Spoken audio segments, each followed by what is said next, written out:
General Zorthax stared at the holographic display of the blue-green planet. His 4 eyes narrowed as he studied the swirling clouds and vast oceans. Terra, as the locals called it. A death world by all Confederation standards.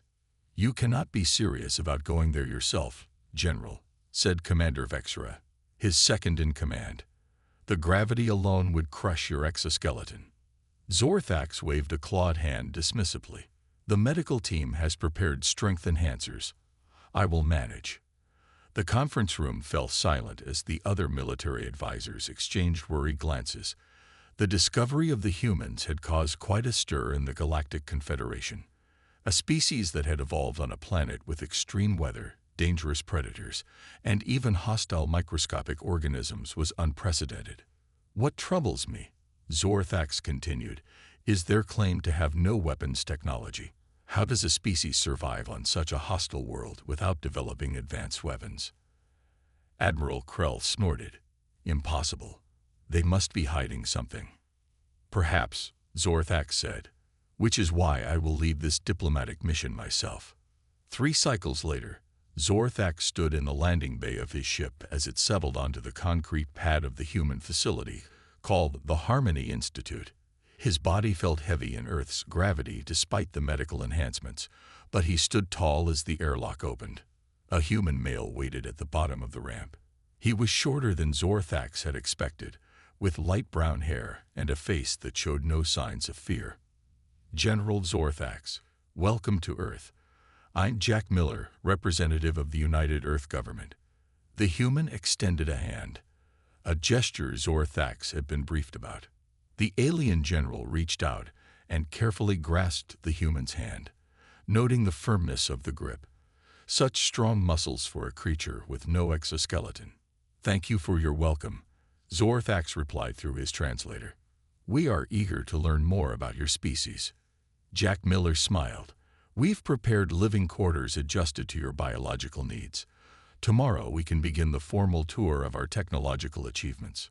As they walked through the facility, Zorthax observed everything with a military leader's eye. The building was spacious with high ceilings and wide corridors, unnecessarily so for humans. Had it been designed with alien visitors in mind, or did it serve some defensive purpose? "You mentioned that humans don't develop weapons technology," Zorthax said casually. "Yet you've survived on such a dangerous planet. How did you manage that?" Jack's smile never wavered. "We developed tools, General. Tools for hunting, farming, building shelters. As we evolved, so did our tools. Now we have tools for medicine, communication, transportation, everything we need to thrive. But no weapons." "We have a complicated history with conflict," Jack admitted. "But the Harmony Institute represents our commitment to peaceful technology. Everything we'll show you tomorrow focuses on improving life, not taking it." Later that evening, from the window of his quarters, Zorthax watched a group of humans in the courtyard below. They moved in perfect synchronization, flowing through positions that looked ceremonial but reminded him of combat drills he'd seen on 100 worlds. His communications officer, Mezalar, joined him at the window. "What are they doing?" "According to the cultural briefing, it's called Tai Chi, a form of exercise," Zorthax replied. "Exercise that looks remarkably like combat training," Mezalar observed. Zorthax nodded slowly. "Note how they move, balanced, aware of their surroundings. These aren't scientists or diplomats. These are warriors. But they claim to have no weapons," Mezalar said. "Yes," Zorthax replied, his voice lowering. "And that's what worries me the most. A species from a death world should be paranoid, aggressive, constantly armed. Yet these humans walk with a confidence I've only seen in the most elite Confederation forces." He turned from the window. "There's something we're missing, Mezalar. These humans aren't showing us everything. And I intend to find out what they're hiding." Morning came with a pale golden light streaming through the specially designed windows of Zorthax's quarters. The alien general had slept poorly, his mind filled with questions about these strange humans. Jack Miller arrived promptly at the agreed time, accompanied by a human female with short blonde hair and bright blue eyes. "General Zorthax, I'd like to introduce Dr. Susan Wright, our head scientist at the Harmony Institute," Jack said. Zorthax noticed how both humans stood with perfect posture, their eyes constantly scanning the room, just like his own soldiers would. "It's an honor to meet you, General," Susan said with a smile. "I'll be guiding your tour of our technology sections today." The first stop was the medical wing. Susan proudly displayed devices that could scan the human body in incredible detail, repair damaged tissue, and even grow new organs. "This scanning technology is remarkable," Zorthax said, examining a handheld device. "It can see through solid matter." "Yes, up to 30 centimeters of standard materials," Susan explained. "It's revolutionized our medical care." Zorthax exchanged glances with Mesalar. They both recognized a device that could easily be used to locate enemies behind walls or detect hidden weapons. Yet the humans had classified it solely as medical equipment. Next came the agricultural section, where Susan showed them machines that could rapidly till soil, plant seeds, and harvest crops. "This soil aerator can process 20 hectares per hour," Susan explained, pointing to a sleek machine with multiple extending arms. "It breaks up compacted earth with minimal damage to the ecosystem." Zorthax studied the device's powerful motors and sharp, reinforced tips. He recognized a weapon when he saw one, regardless of what the humans called it. "The precision is impressive," he commented carefully. "How deep can these penetrate?" "About 2 meters in standard soil conditions," Susan replied. "But in softer ground, they can reach 4 meters easily. More than enough to penetrate most armored vehicles," Zorthax thought but didn't say. As they toured the transportation section, a young human male demonstrated what he called everyday vehicles. Zorthax was particularly interested in what they termed a recreational off-road vehicle. "These can climb 60-degree inclines, ford water up to 1 meter deep, and operate in temperatures from -40 to +50 degrees, the enthusiastic human explained. Zorthax ran a claw over the reinforced frame. "And the speed. This model, about 160 kilometers per hour on flat terrain. Perfect for rapid deployment of troops," the general noted mentally. The final stop was the communication technology section. Here, Susan proudly displayed systems that could transmit data across their planet and into near space. "This portable unit can maintain clear signals through extreme weather, dense foliage, and even moderate underground facilities," Susan explained, holding up a device no larger than her hand. "Impressive," Zorthax said. "And how difficult would it be to intercept these signals?" Susan's smile never faltered. "Nearly impossible with current technology. We use a quantum encryption method that changes keys every microsecond." Military-grade secure communications, Zorthax thought. After the tour concluded, Jack invited the alien delegation to observe what he called a recreational activity in the Institute's central courtyard. Humans were engaged in what appeared to be a friendly competition involving throwing, catching, and blocking a small spherical object. "We call this game basketball," Jack explained. "Just a fun way to stay active." Zorthax watched the humans leap, dodge, and coordinate with stunning precision. Their reflexes were remarkable, their spatial awareness exceptional. One human male leaped nearly a meter off the ground to catch the ball. "Just a game?" Zorthax asked quietly. "Of course," Jack replied with an easy smile. "What else would it be?" Later, in the privacy of the Confederation ship, Zorthax gathered his officers. "Everything they showed us today," he said gravely, "every single piece of technology, could be repurposed for warfare within hours, perhaps minutes." "But they seem so peaceful," one officer objected. "Yes," Zorthax agreed, his 4 eyes narrowing. "And that is perhaps the most troubling thing of all. They don't need dedicated weapons because they've built their entire civilization on technologies that can instantly become weapons when needed." He looked out toward the gleaming human facility. "We need to learn more, much more, A week passed with more tours, presentations, and what the humans called cultural exchanges. Zorthax found himself both impressed and disturbed by these Deathworld creatures who smiled so easily while demonstrating technologies with such deadly potential. On the seventh day, Zorthax was sharing a meal with Jack in the Institute's dining hall when alarms suddenly blared throughout the facility. "What's happening?" the general demanded, rising to his feet.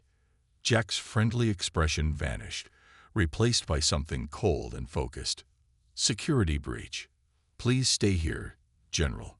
Before Jack could leave, the dining hall doors burst open. 3 creatures stormed in, their scaled bodies and yellow eyes marking them as Vecteri, longtime rivals of the Confederation. They carried energy weapons and wore light battle armor. "The famous General Zorthax," hissed the lead Vecteri, "making friends with primitive apes while we take control of this sector." "The Vecteri have no claim here," Zorthax replied calmly, though his heart raced. His delegation was unarmed, as diplomatic protocol required. "We make our own claims," the Vecteri leader snarled, raising his weapon. What happened next occurred so quickly that Zorthax could barely follow it. Jack Miller flipped the dining table with one hand, creating a barrier. With his other hand, he pressed something on his wrist device. "Institute Emergency Protocol 7, Jack spoke clearly. "Authorization Miller J419. The room's lighting shifted to a deep red. From ceiling panels, a fine mist began to spray. Zorthax recognized standard security countermeasures, but was shocked to see them in what was supposedly a peaceful scientific facility.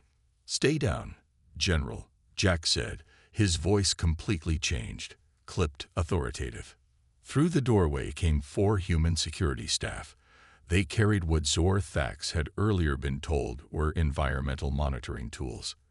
Now these same devices emitted focused energy pulses that struck one Vecteri attacker, instantly rendering him unconscious. The dining hall's supposedly decorative wall panels slid open, revealing control interfaces. Jack reached one and began entering commands. The room's environmental system, which had been proudly described to Zorthax as maintaining perfect comfort levels, now created a localized pressure zone that pinned another Vecteri against the wall, immobile. The lead Vecteri fired his weapon at one of the human security staff, who should have been killed instantly. Instead, the human's simple uniform somehow dispersed the energy blast. The human staggered but remained standing. "Energy-absorbing fabric in all staff uniforms," Jack explained, noticing Zorthax's shock. "Just a precaution." Dr. Susan Wright appeared in the doorway, holding what Zorthax recognized as a medical scanner. 3 more in the east corridor, 2 in the north entrance, all contained, she reported efficiently. "No casualties on our side. 2 minor injuries." The entire incident was over in less than 3 minutes. All Vecteri attackers were captured, disarmed, and secured by humans using tools that had been shown to Zorthax as agricultural implements, medical devices, and environmental controls. Later, after the Vecteri were taken away by a Confederation security team that had arrived from Zorthax's ship, the general confronted Jack Miller in a private room. "You told me humans don't develop weapons," Zorthax said accusingly. Jack's expression remained calm. "We don't. I just watched your people use weapons." "No, General. You watched us use tools for defense. There's a difference. Your environmental system became a weapon. Your medical scanners tracked enemies. Your monitoring tools fired energy pulses." Jack sighed. "We design everything with multiple purposes, General. It's how we survived our Deathworld, as you call it. We don't build things that only kill. That would be wasteful. We build things that can create and protect." Zorthax's 4 eyes narrowed, a convenient distinction, but an important one, Jack insisted. "The Vecteri came here with devices designed only to harm. We defended ourselves with tools designed to build, heal, and maintain, temporarily repurposed for protection." The general looked around the room, now seeing every innocent object as a potential weapon. How did the Vecteri even get here? This is supposed to be a secure diplomatic zone. Jack's expression darkened. That, General, is exactly what we intend to find out. General Zorthax could not sleep. The events of the day played over and over in his mind. He had watched humans transform ordinary tools into weapons with frightening speed and skill. Their calm efficiency during the attack suggested this was not the first time they had done so. "I need to know more," he whispered to the empty room. The next morning, he summoned his most trusted intelligence officer, Lieutenant Krivosh, to his quarters. "I have a mission for you," Zorthax said quietly. "I want you to access human historical records. Not the official ones they've provided us, but their actual history." Krivosh's antenna twitched nervously. "That would violate diplomatic protocols, General." "I'm aware. But after yesterday's incident, I believe our safety depends on knowing the truth." While Krivosh began his secret investigation, Zorthax maintained the diplomatic facade. He agreed to meet a new human representative, a male named Alan Carter, who was introduced as a cultural exchange officer. Alan took Zorthax to what he called a golf course, a vast expanse of short green vegetation with small flags marking holes in the ground.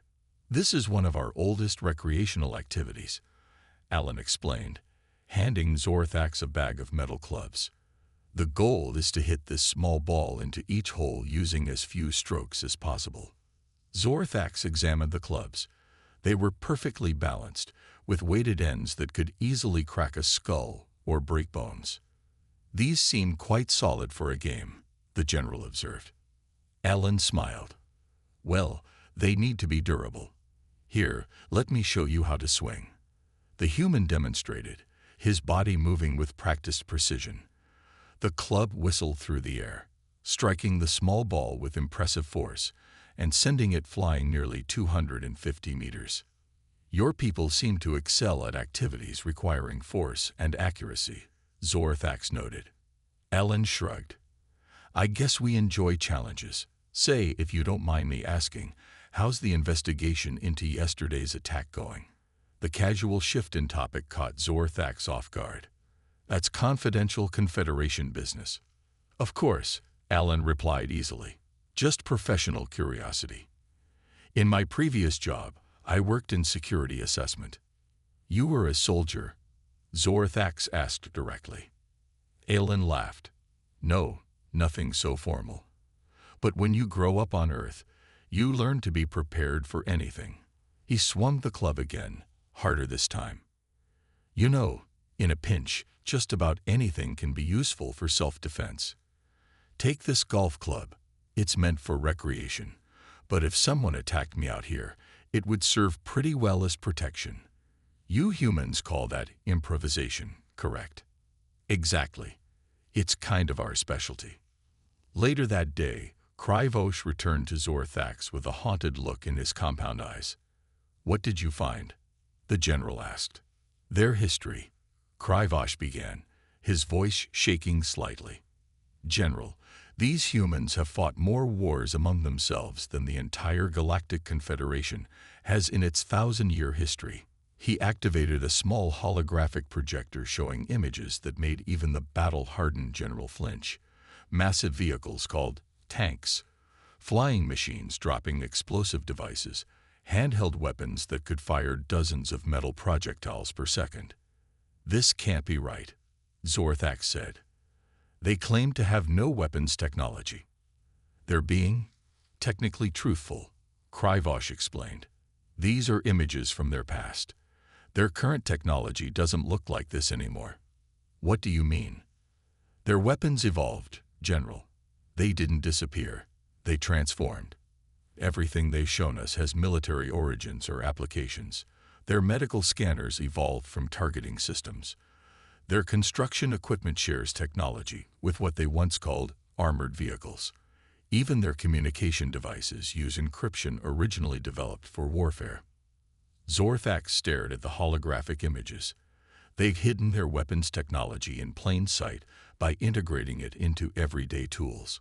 "Yes, sir. And there's something else." Krivosh looked even more troubled. I found references to something humans call martial arts. Combat techniques using no weapons at all, just their bodies. There are hundreds of different styles. They'd been practicing how to fight without weapons for thousands of years. Zorthax remembered the humans he'd seen performing Tai Chi that first evening. So even without tools, they consider themselves weapons. It appears so, General. And that makes them unlike any species we've ever encountered. The following day, Zorthax requested access to what humans called their entertainment archives. Jack Miller seemed puzzled but agreed, giving the alien general a private room with a screen and simple controls. These are mostly historical fiction, games, and educational programs, Jack explained. Feel free to browse whatever interests you. Once alone, Zorthax followed Kryvosh's instructions, searching for terms like war movies, battle simulations, and combat games. What he found left him frozen in his seat. Humans had created thousands of detailed simulations of warfare. Some were based on their actual historical conflicts, while others imagined future wars, even battles against alien species. The level of detail was disturbing. Weapons specifications, tactical maneuvers, combat scenarios that tested different strategies. One program caught his attention, a simulation called Urban Combat Training, labeled as an educational game. It taught users how to convert ordinary city environments into defensive positions, how to use furniture as barriers, how to turn kitchen items into weapons. They train their young with these, Zorthax whispered in horror. Their children learned combat tactics through entertainment. When he searched deeper, he found what humans called survival shows. Programs teaching how to stay alive in harsh wilderness with minimal tools. One episode demonstrated 15 ways to start fires using common household items.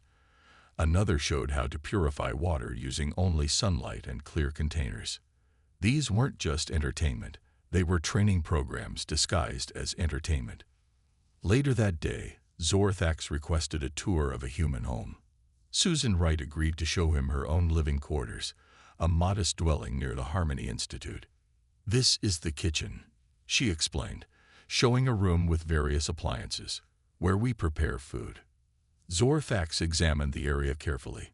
These knives, he said, pointing to a wooden block holding metal blades of various sizes. They're very similar to cutting tools used by Confederation Special Forces. Susan laughed. They're just kitchen knives, General, for chopping vegetables and such. And this, he pointed to a metal cylinder with buttons. A blender. It mixes foods together. Zorthax noted how its sharp blades and powerful motor could easily be repurposed for destructive purposes. In the bathroom, he found chemicals under the sink that, if combined, could create explosives or poison gas. In the garage, tools that could quickly become weapons. Even in the bedroom, items that could be used for defense or attack. Every human home was essentially an arsenal, waiting to be activated. That evening, he observed a group of human children playing in a grassy area. They were engaged in what appeared to be a simple game of tag, but Zorthax now saw it differently. They were developing evasion tactics, practicing pursuit strategies, learning to anticipate an opponent's movements.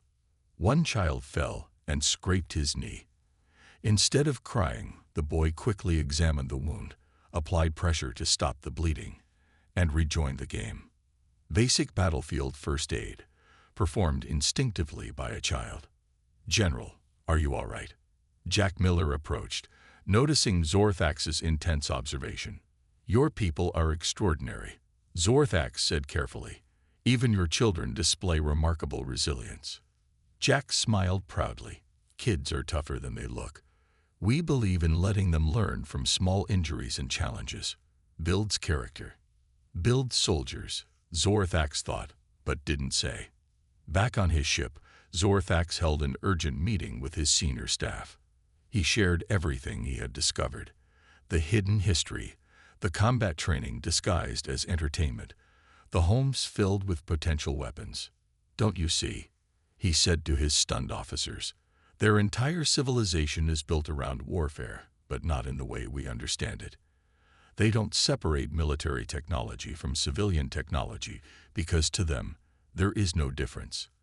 Everything and everyone is a potential weapon.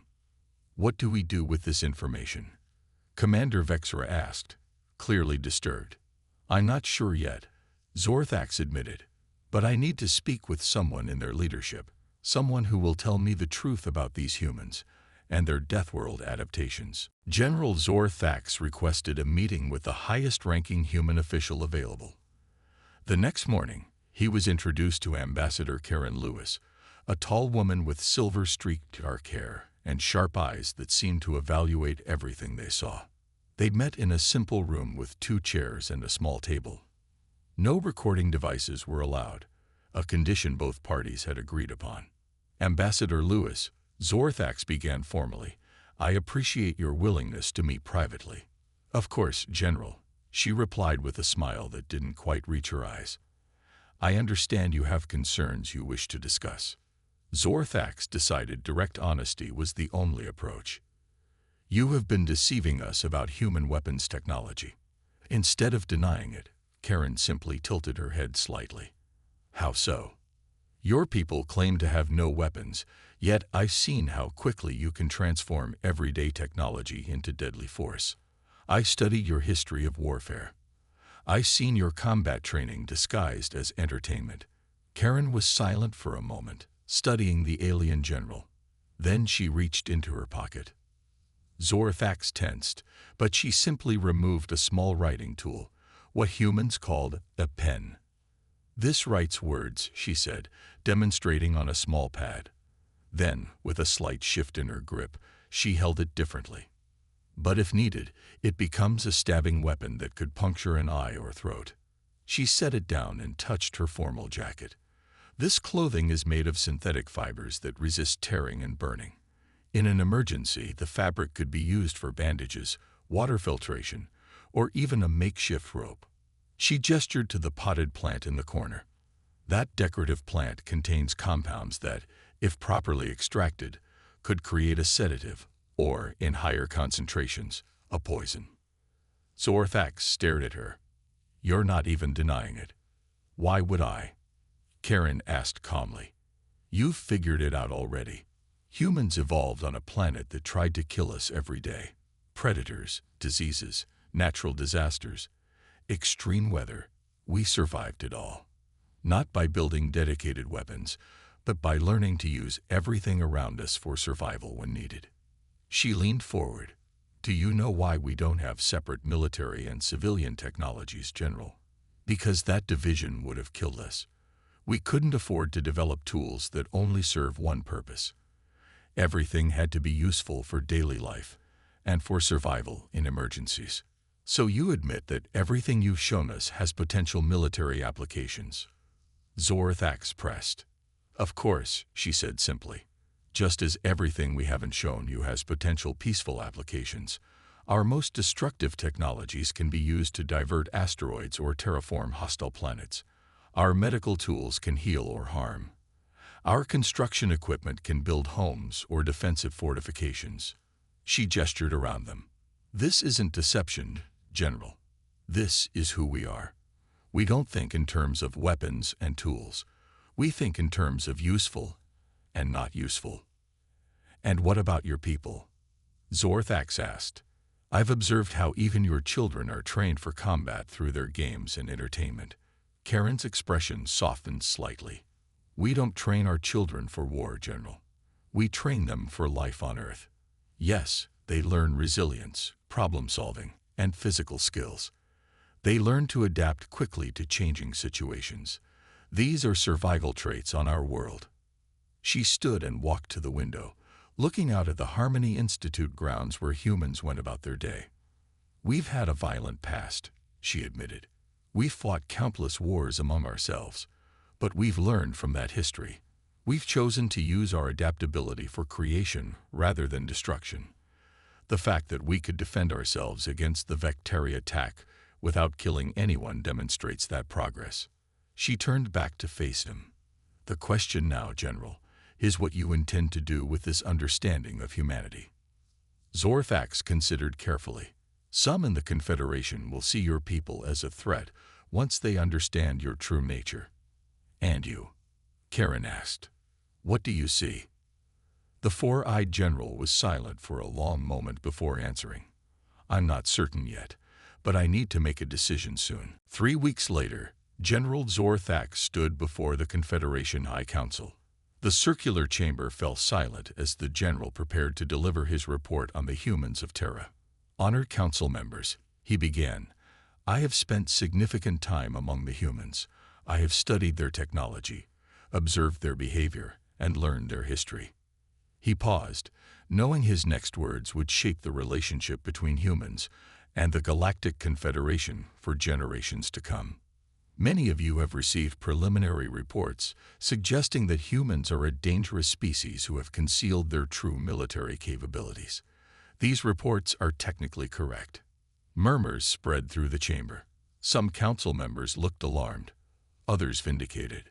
Humans have indeed integrated potential weapon technology into every aspect of their civilization.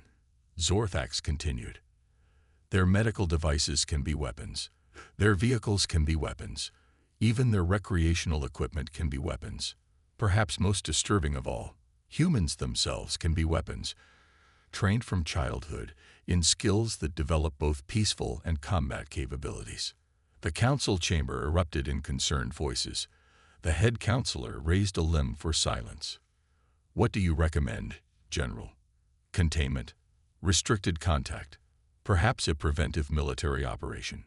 Zorthax straightened to his full height. I recommend full diplomatic recognition and accelerated integration into the Confederation. Stunned silence followed. Have you lost your mind? One counselor finally shouted. You just described a species that has weaponized their entire civilization. No, Zorthax replied firmly.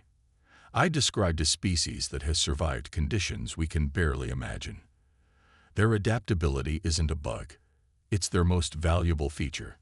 He activated a holographic display showing scenes from Earth, humans building homes after natural disasters, developing medicines for new diseases, creating technologies that could work in extreme environments. Yes, humans can turn anything into a weapon if threatened, but they prefer to turn their remarkable adaptability toward creation, healing, and exploration. During the Vectari attack, they could have killed their attackers easily. Instead, they chose to subdue them without permanent harm. Zorthax turned to face each council member. The same human ability that makes them potentially dangerous also makes them uniquely valuable allies. They solve problems differently than any species we've encountered. But the risk, began another counselor, is minimal compared to the potential benefits. Zorthax interrupted. I've sent additional data to your personal consoles. Humans have already proposed solutions to 7 major engineering challenges the Confederation has struggled with for decades.